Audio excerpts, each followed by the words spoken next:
Bonjour à tous et merci encore pour votre abonnement. Dans le récap de la semaine du 28 mai au 3 juin, il n'y aura qu'un seul lancement orbital. Ce lancement est chinois et n'avait pas été annoncé à l'avance, comme bien souvent. Le lancement de la Falcon 9 que je vous avais annoncé la semaine dernière a été décalé au lundi 4 juin. Allez, on commence par une actualité sur le tourisme spatial. Mardi 29 mai, l'avion spatial VSS Unity de Virgin Galactic a réalisé un second vol d'essai supersonique cette année, soit un peu moins de 2 mois après le premier vol motorisé réalisé le 5 avril dernier. L'entreprise se rapproche toujours un peu plus près de son objectif d'envoyer des passagers à la limite de l'espace dans un avion réutilisable.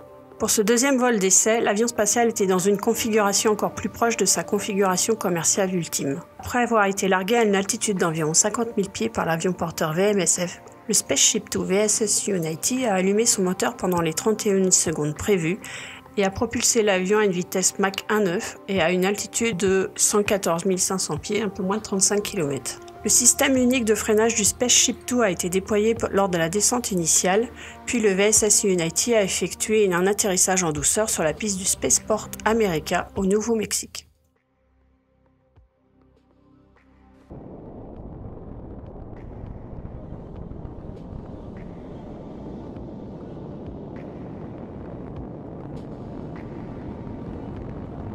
Et un 16e lancement chinois cette année, et une longue marche 2D a décollé le samedi 2 juin. Le 6e satellite Gaofen, qui signifie haute définition, a été placé sur orbite héliosynchrone. Gaofen 6 fait partie de la constellation de satellites chinois d'observation de la Terre, servant à réduire la dépendance de la Chine vis-à-vis des données de télédétection des satellites étrangers, notamment pour le suivi des éléments nutritifs des cultures ou la surveillance des catastrophes agricoles telles que les sécheresses et les inondations. Un CubeSat 6U, LuoJia 1, a été également placé sur orbite. Il comporte une caméra de télédétection nocturne. Ce dimanche 3 juin, Otanska Plerov, Scott Tingle et Norishige Kanai sont revenus sur Terre après 168 jours dans la Station spatiale internationale, 2688 orbites autour de la Terre et de nombreuses expériences scientifiques à bord.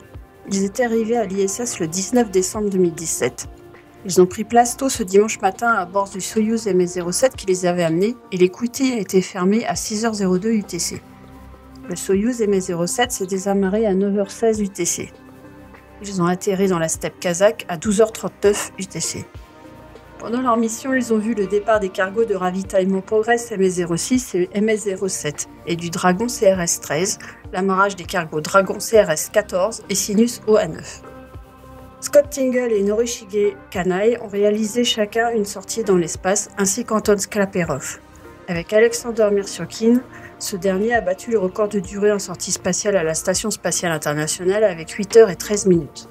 Voilà, c'est fini pour cette semaine. La semaine dernière, le décès d'Alan Bean avait éclipsé celui d'un autre astronaute américain, Don Patterson. Quelques détails dans le blog. Pour les lancements, on espère cette semaine la Falcon 9 avec SES-12 et le lancement de Soyuz MS-09 avec à bord l'astronaute européen et allemand Alexander Gerst pour sa deuxième mission, le russe Sergei Prokopiev et l'américaine Serena Onion Chancellor.